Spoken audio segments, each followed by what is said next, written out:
नमस्कार मित्रांनो, जय जवान जय किसान. आणि आपण आहोत आता कपाशी क्षेत्रामध्ये. आपल्या व्हिडिओमध्ये आपण पाहिलं की आता खुरपणी त्या ठिकाणी उरकलेली आहे आणि आता खताचा दुसरा डोस त्या ठिकाणी टाकण्याला सुरुवात झालेली आहे.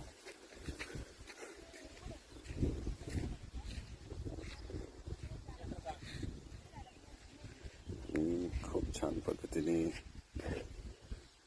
कपाशी त्या ठिकाणी झाली आहे. या ठिकाणी पाहू शकता निसर्ग देखील खूप छान आहे. मळ्यामध्ये आल्यानंतर या ठिकाणून जाऊशी वाटत नाही.